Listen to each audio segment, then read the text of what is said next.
Hello friends, നിശാഗന്ധിയുടെ നല്ലൊരു വീഡിയോയിലേക്ക് ഏവർക്കും സ്വാഗതം. റോക്ക് ഡ്രംറ്റഡ് എന്നറിയപ്പെടുന്ന മാൻഡിവില്ലയാണ് നമ്മുടെ ഇന്നത്തെ അതിഥിയായിട്ട് വന്നിരിക്കുന്നത്.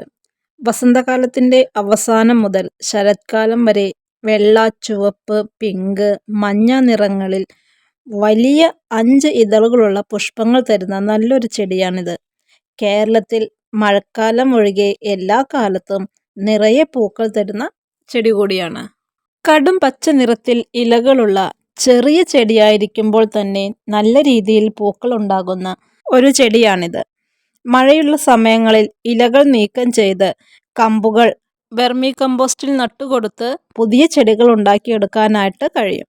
ഭാഗികമായി വെയിൽ ലഭിക്കുന്ന ഭാഗത്ത് ഒരു ചട്ടിയിൽ കമ്പ് നട്ടിട്ട് നമുക്ക് കുറച്ച് ദിവസം ഈ ചെടി മാറ്റിവെക്കാം.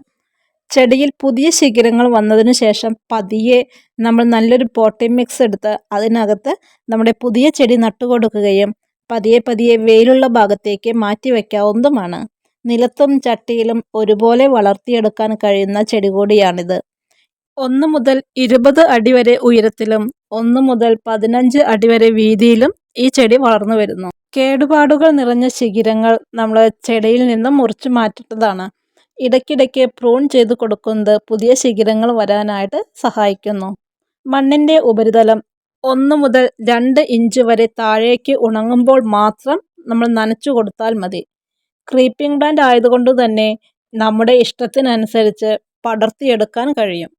കീടബാധ ഏൽക്കാൻ സാധ്യതയുള്ളത് കൊണ്ട് തന്നെ ഇടയ്ക്കിടയ്ക്ക് നല്ല രീതിയിൽ നമ്മൾ ചെടിയെ നിരീക്ഷിക്കേണ്ടതുണ്ട്. കൂടാതെ സോപ്പ് ലായനിയോ വേപ്പെണ്ണയോ ഒക്കെ സാഫ് പോലെയുള്ള ഫംഗിസൈഡുകളെല്ലാം സ്പ്രേ ചെയ്ത് കൊടുക്കുന്നത് വളരെ നല്ലതാണ്. ഏറ്റവും നല്ലത് എന്ന് പറയുമ്പോൾ ജൈവവളങ്ങളാണ് നമ്മൾ ഈ ചെടിക്ക് ഇട്ട് കൊടുക്കേണ്ടത്. വളരെ ചെറിയ ചെടി ആയിരിക്കുമ്പോൾ മുതൽ തന്നെ ഇത് വള്ളി വീശി തുടങ്ങും.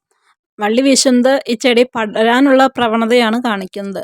ഈ ചെടി വളരെ കുഞ്ഞിലെ ഇതുപോലെ വള്ളി വീശി തുടങ്ങിയതായിരുന്നു. ഞാൻ പിന്നെ അത് അത്രയും ചെറുതിൽ തന്നെ പടർത്തി കൊടുക്കണ്ട എന്ന് കരുതിയിട്ട് പ്രൂൺ ചെയ്ത് ഇതേപോലെ ബുഷിയാക്കി എടുത്തിട്ട് ഇപ്പോൾ നമ്മുടെ ഈ ചെടി പടരാനായിട്ട് നിർത്തിയിരിക്കുകയാണ് കേട്ടോ. പ്രൂണിങ്ങിൻ്റെ സമയത്ത് നമ്മൾ മുറിച്ച് മാറ്റുന്ന കമ്പുകളെല്ലാം വെച്ച് ഇപ്പോൾ പുതിയ പുതിയ തൈകളും ഇവിടെ ഉണ്ടാക്കിയെടുത്തിട്ടുണ്ട്. നമ്മുടെ ഇന്നത്തെ വിപണിയിൽ ഏറ്റവും ഡിമാൻഡുള്ള ഒരു ചെടിയാണ് കേട്ടോ ഈ മാൻഡിവില്ല എന്ന് പറയുന്നത്. നമ്മൾ ഇതുപോലെ ഒരു തൈ വാങ്ങിച്ചെടുത്തിട്ട് അതിൽ നിന്നും നമുക്ക് തന്നെ ഒരുപാട് ചെറിയ ചെറിയ തൈകൾ ഉണ്ടാക്കിയെടുക്കാൻ കഴിയും. ഇതൊക്കെയാണ് നമ്മുടെ ഇന്നത്തെ മാൻഡിവില്ലയുടെ വിശേഷങ്ങൾ വരുന്നത്. പിന്നെ നമ്മൾ പറയുന്നു ജനുവരി മുതൽ ഓർക്കിഡിൻ്റെ സെയിൽ നമ്മൾ തുടങ്ങുകയാണ് കേട്ടോ. ഇന്നത്തെ നമ്മുടെ വിപണിയിൽ ഓർക്കിഡിൻ്റെ വില എന്ന് പറയുമ്പോൾ അത് പൈസ ഉള്ളവരിലേക്ക് മാത്രം ഒതുങ്ങിക്കൂടുന്ന ഒരു ചെടിയാണ്. സാധാരണക്കാരിലേക്കും ഓർക്കിഡ് എത്തിക്കുക എന്ന ലക്ഷ്യത്തോട് കൂടിയിട്ടാണ് കേട്ടോ നമ്മൾ ഓർക്കിഡിൻ്റെ സെയിൽ തുടങ്ങുന്നത്. അപ്പം നമ്മൾ തന്നെയായിരിക്കും ഓർക്കിഡ് നിങ്ങൾക്ക് അയച്ചു തരുന്നത്. അപ്പം നമ്മൾ കാണിച്ചു തരുന്ന അതേ സൈസിലുള്ള പ്ലാന്റ്സ് തന്നെയായിരിക്കും കേട്ടോ. നമ്മുടെ വാട്സപ്പിൻ്റെ ഒരു ഗ്രൂപ്പ് സ്റ്റാർട്ട് ചെയ്തിട്ടുണ്ട്. ഫേസ്ബുക്കിനകത്ത് നമ്മൾ ഗ്രൂപ്പ് സ്റ്റാർട്ട് ചെയ്തിട്ടുണ്ട്. അപ്പോൾ അതിൻ്റെ ലിങ്ക് ഇവിടെ ഡിസ്ക്രിപ്ഷനിൽ കൊടുക്കുന്നുണ്ട് കേട്ടോ. അപ്പോൾ ആവശ്യമുള്ളവർ നമ്മുടെ ലിങ്ക് വഴി ഗ്രൂപ്പിനകത്തേക്ക് ജോയിൻ ചെയ്യാനായിട്ട് നോക്കിക്കോളൂ. അപ്പോൾ ഇതൊക്കെയാണ് നമ്മുടെ വിശേഷങ്ങൾ. മറ്റു നല്ലൊരു വീഡിയോയുമായിട്ട് വീണ്ടും കാണാം. Okay, by.